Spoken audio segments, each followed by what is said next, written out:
Welcome back to Wednesday is Missing by P.G. Lark. This is episode 2 containing chapters 4 to 6. Chapter 4. The New Boy.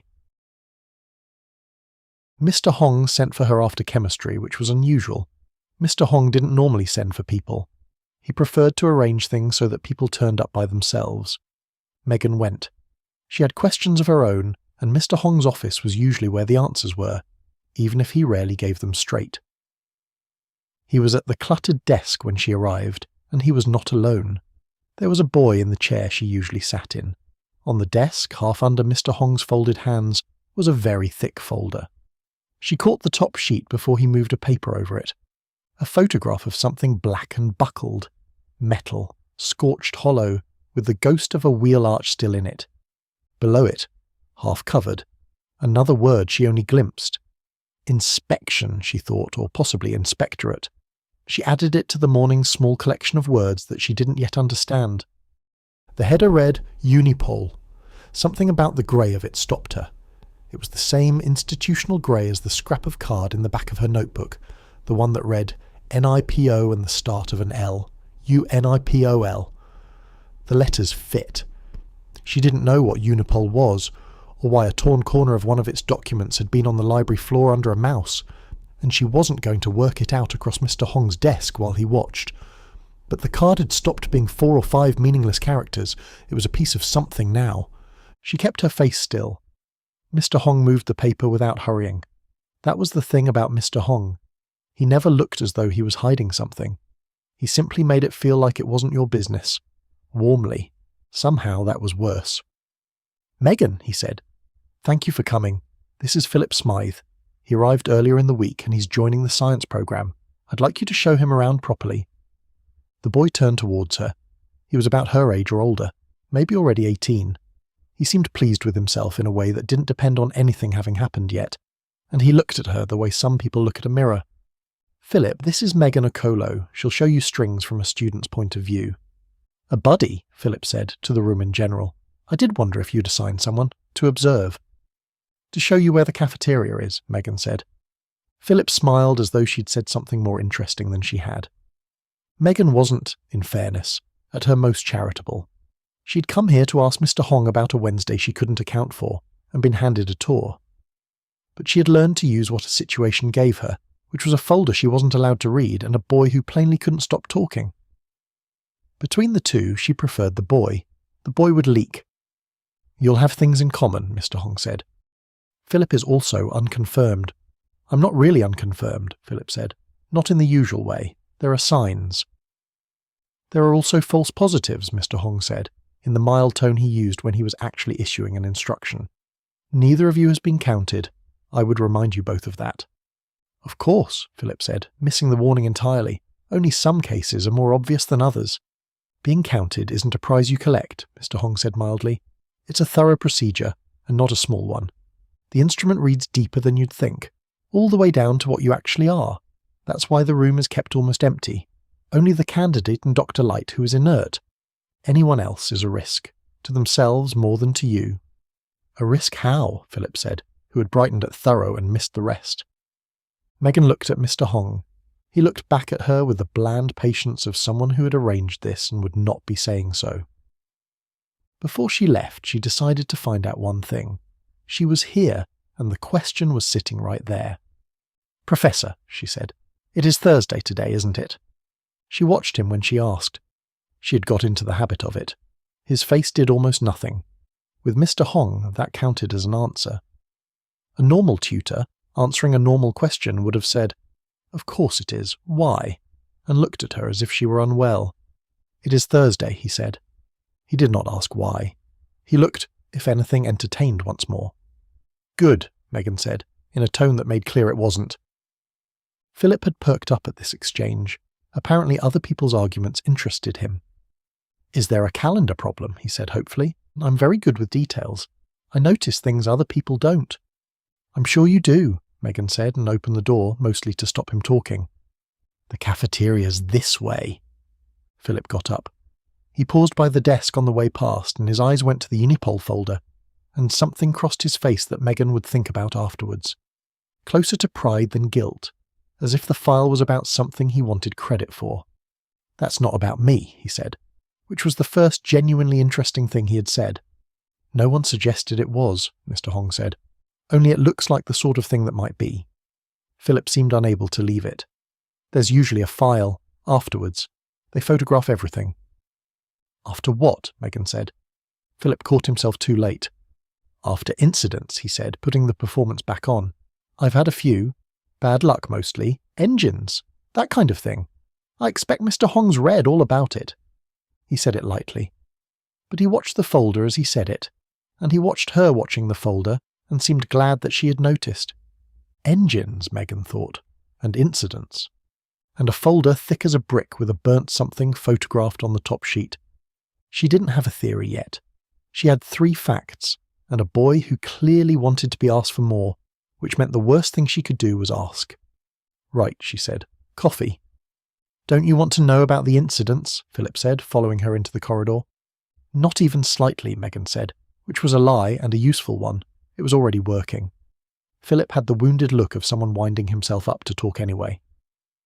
Behind them, Mr. Hong called out, "Philip, properties. You mean properties, not powers." "I didn't say powers," Philip said. "You were about to." Megan paused and made a quick note of things in her notebook. That slip about engines and incidents, the Unipol folder, the photograph of the burnt something. She wrote it on the same page where, that morning, she had started a column with a single entry. Who remembers Wednesday? The new boy belonged in the Wednesday column. She just didn't yet know if he was a yes or no. "Cafeteria," she said again, and let him talk. Chapter 5. The Buddy. The good thing about giving a tour, Megan thought, was that it required almost no input from the person being toured. Philip proved to be the exception. "And this," Philip said, gesturing at a corridor he'd never seen before in his life, "is very much the sort of place I imagined." "It's a corridor," Megan said. "Exactly." She led him along the east wing the longest way round. She wanted time to think. Wednesday was still missing. Megan didn't yet know what that meant, which was the problem. She kept working on it while she gave the tour. Library, cafeteria. "The labs are through there.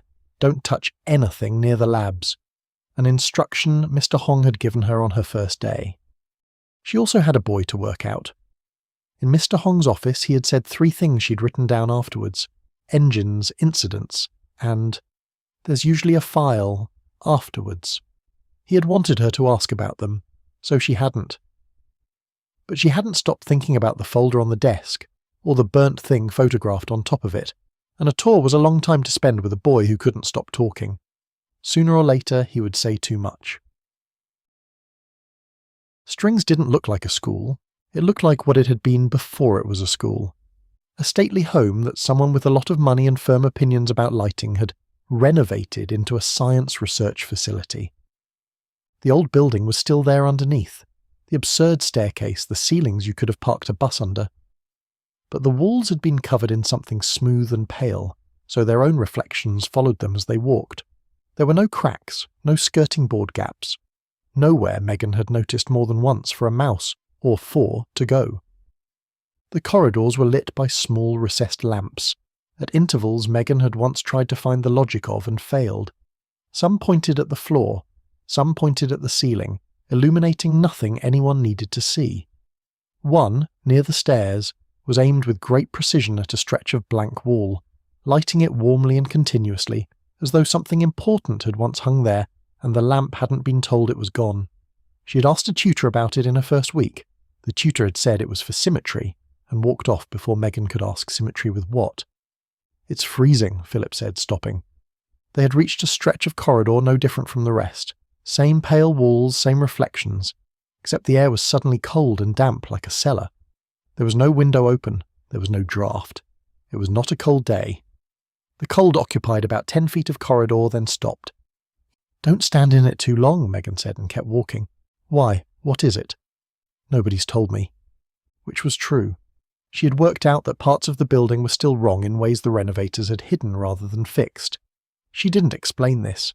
She wasn't sure she was allowed to, and she wasn't sure she had it right.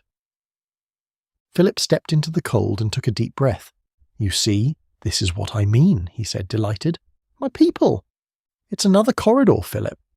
"Exactly," he said, as though she had agreed with him.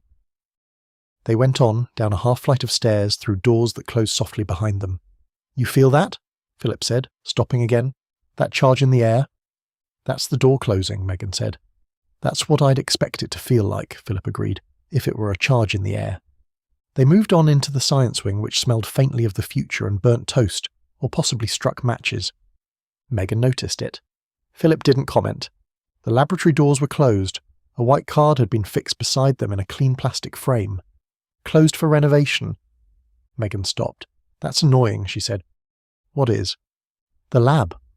Philip looked at the sign as if it had personally failed to recognize him. "Renovation?" "Apparently. But this is where Dr. Light does the element testing." "Yes." "And they've closed it?" "That's what the sign says." Philip frowned. For the first time since she'd met him, he went quiet. Not the brief, refueling quiet he used between sentences. Something else. He looked at the sign, then the narrow strip of reinforced glass beside it. Through it, Megan could see only a slice of white bench and the dark shape of a cabinet. "They're going to find out what I am," Philip said. "Probably. I already know what I am.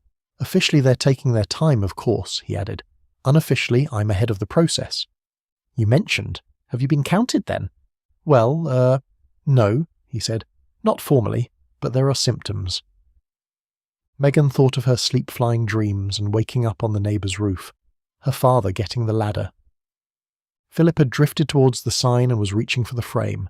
Megan watched his hand and suddenly knew she should stop him. "Don't," she said. He didn't hear her.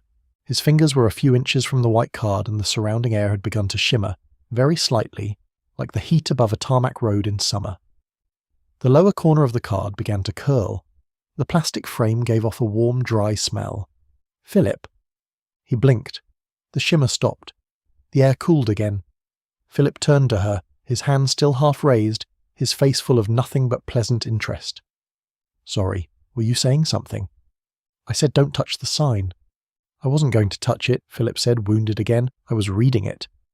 A sensitive boy, she thought. He put his hands in his pockets, which was the single most sensible thing Megan had seen him do.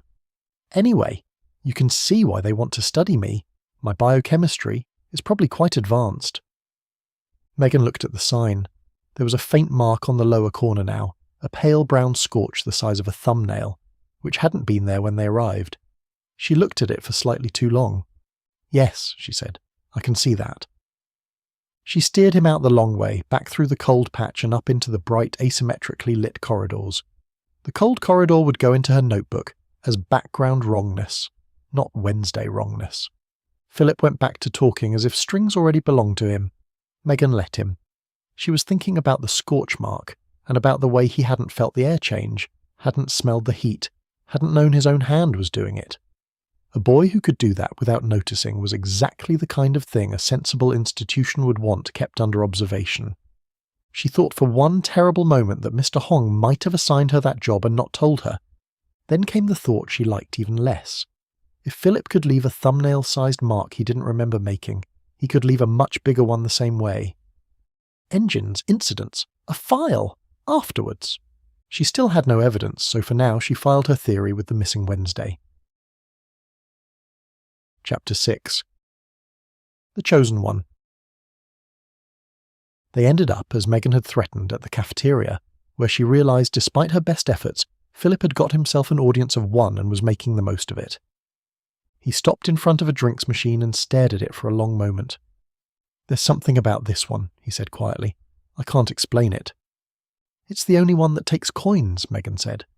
"Yes," Philip said, in the voice of a young man who had suspected as much, and had now had it confirmed by forces beyond them both.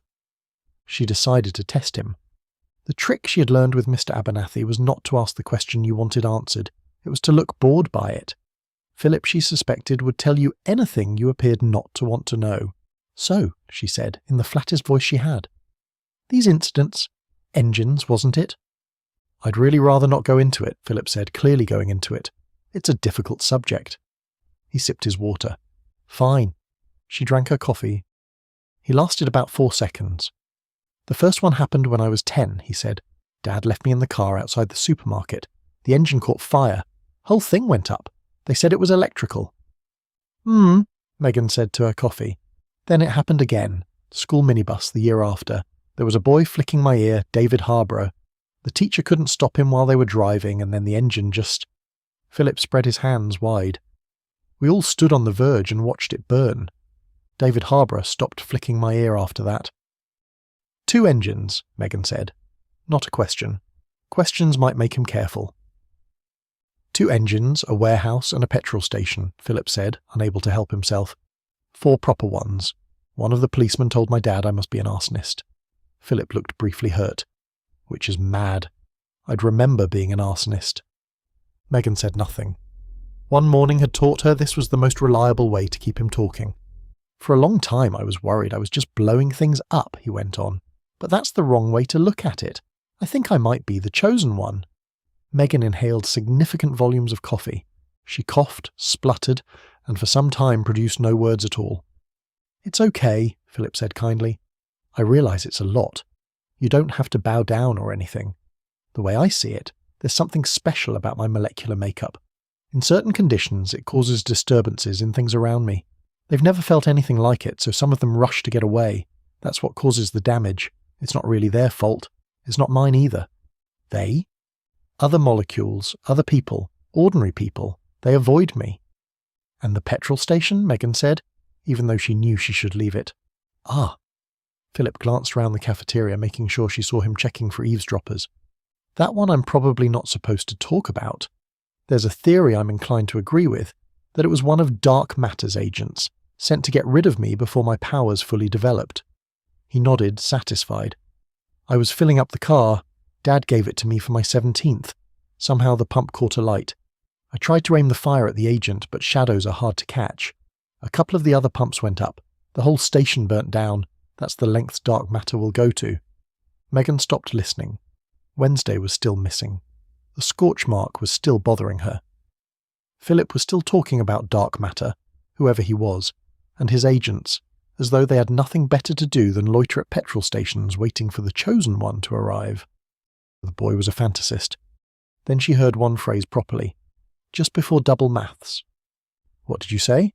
Just before double maths, Philip said. On Wednesday? Philip looked awkward for half a second, as if she'd caught him saying something he shouldn't have. Then his confidence came back. Yesterday, obviously.